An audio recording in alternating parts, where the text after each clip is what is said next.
right, so I walk into this place I've never been to before in Long Island City in Queens, a neighborhood that I never had any reason to go to before. I open the door, and the first thing I notice is there's dust everywhere with footprints leading around. And I open up the second door, and there's kind of this strange gallery shop of all these odd and bizarre created things. Some are in shapes I understand, like teapots and mugs, and some are way more abstract and look like they serve no functional purpose at all. Then I walk into the studio proper, and I look over to the right, and there's this wall full of shelves, and there's like bowls and pieces of chain and cornstarch and vinegar and like things that shouldn't be next to each other on a shelf. I don't understand that. And they're labeled tools. I'm like, tools for what? Like, what could this possibly be? This place that's just full of just these weird people just in a daze wandering around. This woman approaches me, and she's wearing sandals and socks, and they're purple and pink, and she has this loud shock of blonde hair that looks like she's been happily cutting it herself for the last 40 years, and that's the way she prefers it. And she comes up to me and she says, are you here for Peter? And I say, I am Peter. And she goes, what? I said, what? And she goes, I'm Liberty. And I said, what? I'm Liberty Valance. I said, how's that possible? And that's when I knew, when this red-bearded kid with bloodshot eyes who's like very carefully painting this graffiti character on the side of this giant bowl, and he starts laughing at our exchange, I realized that this is where the weirdos are, and this is where I'm going to belong. Like, this is going to be the right place. I'm supposed to be in the island of misfit toys, you know? And then a door opens toward the back, and this man approaches me, and I'm struck. My jaw just about hits the floor. It's me in the future. He's a burly guy with a big gray beard, and his hair's in a bun in the back, and he's got these kind eyes and big strong hands, and he comes up and he says, my name's Peter. And I said, so's mine. And he says, you're here for class. I said, yes, I am. He says, okay, come with me. And we walk over to where they have these wheels, and he says, all right, I already got the clay, and listen, the only rule that I have here is that we just have a good time. Everything else doesn't matter. And I needed that so bad. 5 days before that, I'm laying on my living room floor, and I'm crying, and I can't get up, and I'm stuck as if the side of my face was somehow like, you know, gorilla glued to the rug in our living room. And my wife is trying as hard as she can to do anything to make me feel better. She's reading my tarot cards, she's brushing my hair, she's like doing everything to try to get me to feel better. I'm in the middle of trying to write a new show, and I don't care about it. I just don't care, and I break down, and I'm crying on the floor, and I just can't do it. For the last probably 10 years, 11 years of my life, you know, I've been some kind of performing artist for the last 20 years. I did improv and stage acting and on-camera acting and off Broadway plays and off Broadway plays and off Broadway weird experimental stuff and like things where you're naked and burlesque as a host and a performer and like all kinds of stuff. And but my biggest bread and butter in the last couple of years was first-person autobiographical narrative, which is just a fancy way to say storytelling. I had started telling stories at these shows and these bars all around New York, and it was this really beautiful thing that I fell in love with. It was a way for me to get my younger self that nobody was listening to. It was a way to get his voice heard. I feel like when I was a kid, you know, I was invisible, and as I got in front of people and started telling stories about kind of those things that happened to me when I was growing up, I realized that you know, I could give voice to that kid, and it felt really good, and I just kept doing it. But the problem with that is, you know, generally, the things that I loved about telling stories, the people that I met were great, and the traveling was great. I got to go all over the world. I've been all over the country. I've been all over North America. I've been to Europe telling stories for a while. I worked for Glenn Fiddick. My job for 2 years was to fly around Europe and drink whiskey and tell stories. It was a great job. It was the best job. The best job you could ever have. You know, it was so good.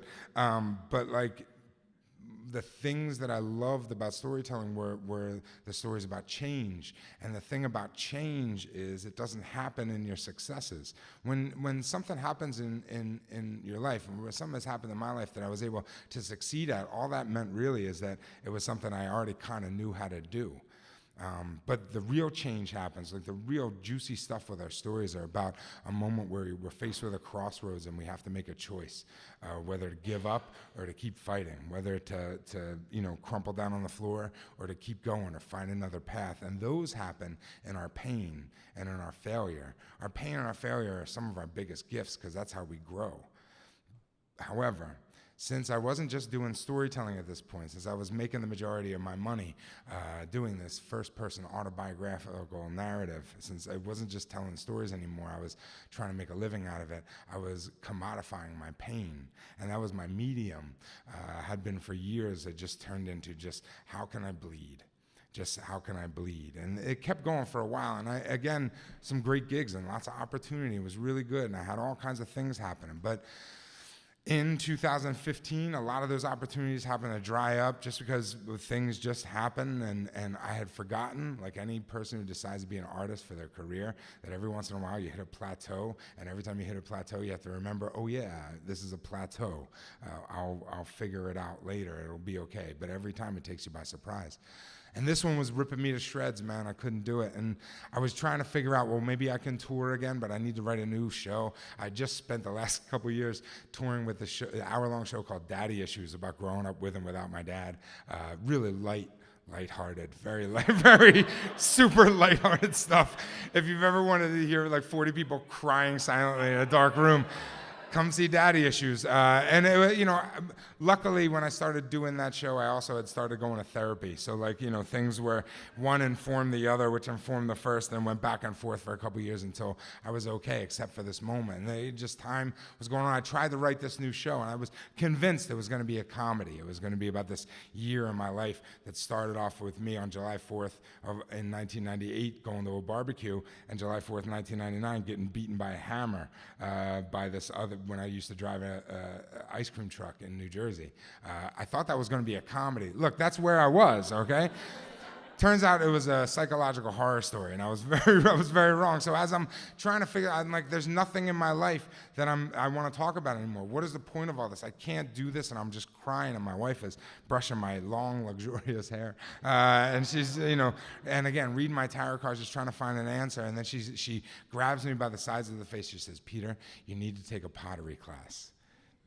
And I just look at her. I was like, what? And she goes, you need to take a pottery class. And I was searching for answers, and she usually has been giving me my answers for a long time. So I was like, okay. And, when I stopped crying that night, we eventually went to bed. And the next night, she said, Peter, have you registered for a pottery class yet? I said, no. She said, I'm going to take a shower, and by the time I get out of the shower, I want you registered for a pottery class. So I said, okay. So she got in the shower. I got on my computer. I'm looking for pottery classes in New York City. I find one in Queens that's right in Long Island City, 2 miles from my house, a place called Brick House Ceramic Arts. I love the Commodores, so I'm like, all right, Brick House. So that sounds about right. So, I register online to take a 1-hour wheel class, and I've never done this in my life. Man, when I was a little boy, I played with Play-Doh. I had a little E.T. doll that I brought with me everywhere. I would make little houses for it out of construction paper, and I would, Friday nights, I would arrange my broken toys in the corner into like this kind of artistic, whatever you do before you can, figure yourself out and you're in your own way. That's why, but that was the only physical kind of representation of emotions I'd ever made, and I'm stuck because I'm questioning the worth of everything that I had been making over the last 20 years. Was ephemeral. It was spoken, and in the moment it was spoken and received, but then once the show was over, it didn't exist anymore, and I started to question the value of that. I understood that maybe it touched people and made people not feel like they were alone, but the finality of that and like the kind of effervescence of that art form has been, which served me for so long, kind of stopped serving me. I stopped believing in it, So I walk into the studio and I'm sitting down with this guy, Peter, and he's like I said, he's me 30 years in the future, this big burly, handsome, kind of weird looking handsome, let's be honest, like a unfrozen caveman handsome, like just kind of like lumpy face, but like you look at him, that's striking kind of handsome, but like, he has this gentle voice, and he's telling me what to do. Like, first, this is how we center the clay, and you got to make sure it doesn't move. And I say, how do you know it's centered? He says, you just know. And that's like, what? And then he's like, okay, now we're going to drop the first hole. And then I drop the first hole, and it's just amazing. And before every movement, he tells me, okay, before we do anything, we're going to take a breath and center ourselves and then make a movement. And he's speaking in my ear with this beautiful, calm, amazing voice. And after a while, he keeps going, but I stop hearing the actual words that he's saying. All that I hear is just breathe, and you make a movement, and the shape changes. And you take a breath, and you make a movement, and the shape changes. And you take a breath, and you make a movement, and the shape changes. And pretty soon, I got this wobbly bowl.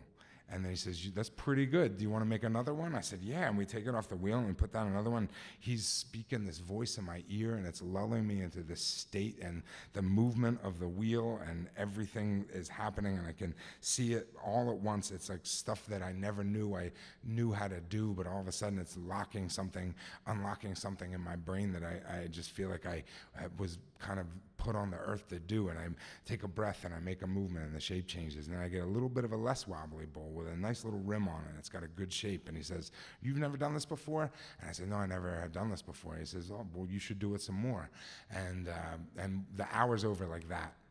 And I stand up, and of course, me in the future is a really good hugger. So he gives me, future Peter gives present Peter a really big hug, or present Peter gives past Peter a big hug, depending on your point of view.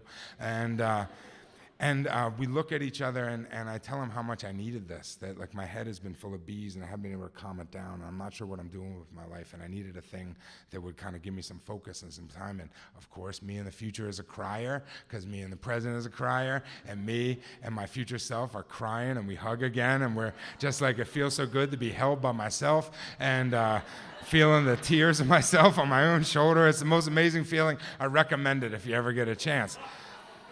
And that night, when it's all done, he says he'll glaze them for me. I'll be able to pick them up. And I get home, and first thing I do is I get back on the computer. I register for a full semester of classes, and I sit on the couch. And my wife says that I sat on the couch and I was just smiling in this daze. And she heard me say, as if no one could hear, that I didn't want anyone to hear. I was like, I can't believe they let me do that.